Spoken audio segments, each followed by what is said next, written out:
Okay, so today we are going to be discussing about the adulteration in milk.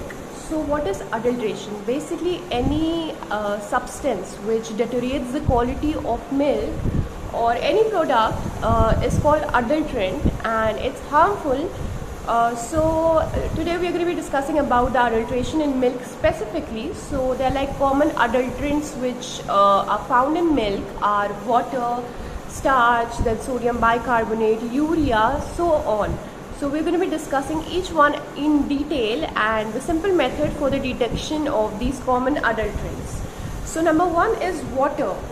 So how we can detect water in milk is through lactometer. Lactometer is basically a device which measures the quality of milk. So the lactometer reading shall not ordinarily be less than 26. If it's less than 26, then it's adulterated with water. So yeah, then starch. So for starch we have a test.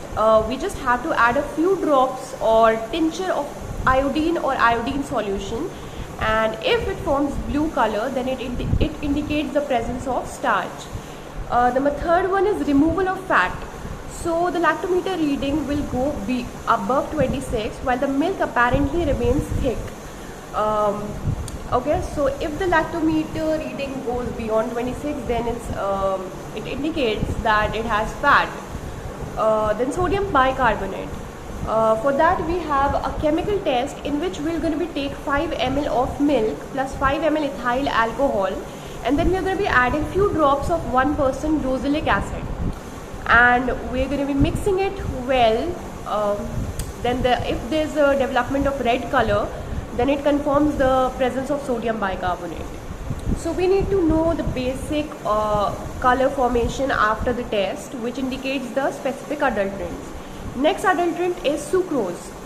For sucrose testing, we are going to be taking 3 ml of milk sample, then add 2 ml of acid solution of salt, then 50 gram of resorcinol.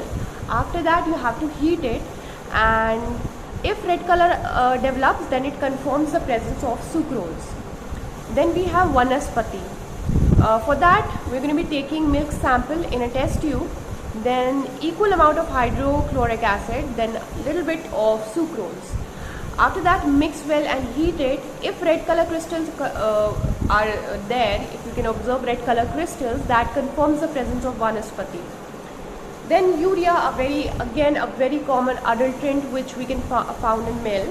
So for that we are going to be taking 5 ml of milk sample, then 5 ml para-dimethylaminobenzylaldehyde and heat it. If the solution turns yellow in color, it confirms urea. So sample, sodium hydroxide, heat and copper sulfate. If it's going to be giving you a purple color, then it confirms the presence of urea. So there are going to be two different ways in which you can test urea in milk.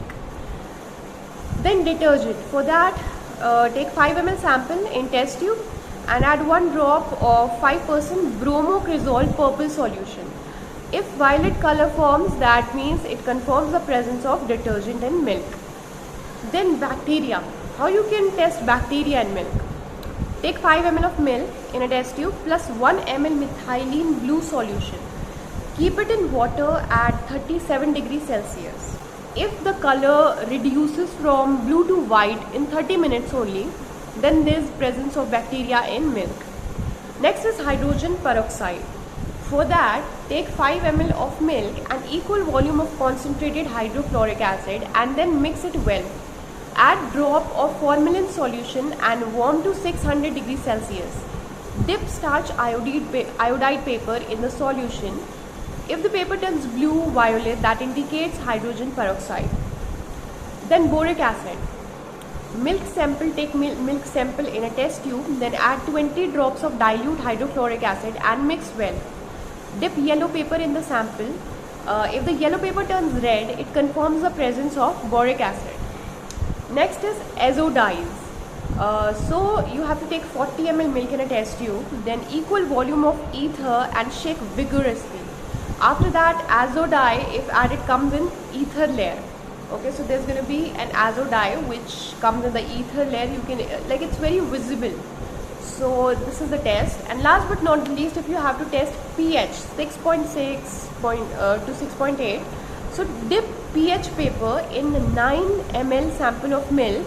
pH above 6.9, it indicates suspicious nature of the sample. So the pH should be in the less than 6.9 if you have to confirm that the milk is not adulterated. So yeah, these are the simple tests of milk adulteration, and in the next one we are going to be discussing the specific products of milk and their adulteration.